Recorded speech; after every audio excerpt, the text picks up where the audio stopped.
नमस्कार, चलतु आम ये वीडियो रे मर्क्यूरी बा पारद विषय किसी तथ्य जाना। मर्क्यूरी बा पारद हूँ एक धातु जहाँ साधारणतः तरल अवस्था थाए और यार सिंबल Hg जहाँ यार ग्रीक नाम हाइड्रागायरम आसी। यार आटमिक नंबर हूँ 80 और आटमिक मास यूनिट 200.59। पारद बा मर्क्यूरीटी देखा यहीपरी तरल अवस्था थाए और ये सिल्वर कलर रही है एवं यह अन्य पदार्थ भली यार मध्य फ्रीजिंग पॉइंट बा हिमांक एवं बॉइलिंग पॉइंट बा स्फुटनांक थाए। यार फ्रीजिंग पॉइंट हूँ -38.83 डिग्री सेल्सियस एवं बॉइलिंग पॉइंट हूँ 356.73 डिग्री सेल्सियस।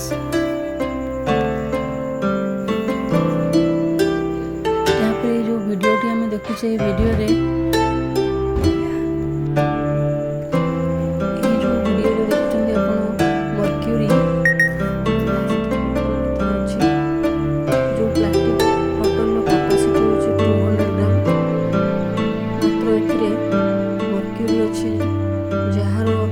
क्वांटिटी हूँ 500 ग्राम अर्थात गोटे 200 ग्राम बोतल में 500 ग्राम मर्क्यूरी रही पारुछि। मर्क्यूर डेंसिटी वा सांद्रता बहुत अधिक कारण यार आयतन तुलन में यार वस्तुत्व बहुत अधिक। ये बोतल में मर्क्यूरी संपूर्ण नहीं, ये बोतल प्रायतः 1/4 भाग पारद बा मर्क्यूरी अच्छी जोड़ा आप देखिपे।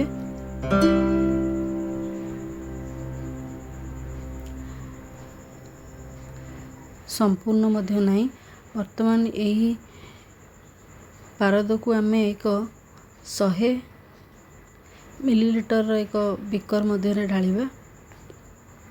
बिकरटी पूरा खाली अच्छी और पारद को ढालिले आम देखिपर जे पारदटी किपरि तरल एवं एक सुंदर कलर सिल्वर कलर देखा जाउछि एवं अन्य धातु भली यार समस्त गुण रही जमती कि अन्य धातु चकचक करे पारद मध्य सेमती चकचक करुछि एवं यार नमनीयता तन्यता एवं विद्युत और तापर यह मध्य एक परिवाही अटे। देखंतु बिकर यह केते सुंदर देखाउछि एवं यही बिकर रु 100 ml बिकर रे मध्य 500 ग्राम पारद रहीगला एवं यही बिकरु आम जो बोतल को पुणी थे ढालिबा पारद को लास्ट को देखा जे बिकर मध्य पारद लगे नहीं। जमती सारू पत्र रे पानी ढालिले पानी सारू पत्र रे लगे नहीं सेमती यार विशेषत्व है जे यह मध्य बिकर लगे बिकरटा आग भली पूरा परिष्कार अच्छी।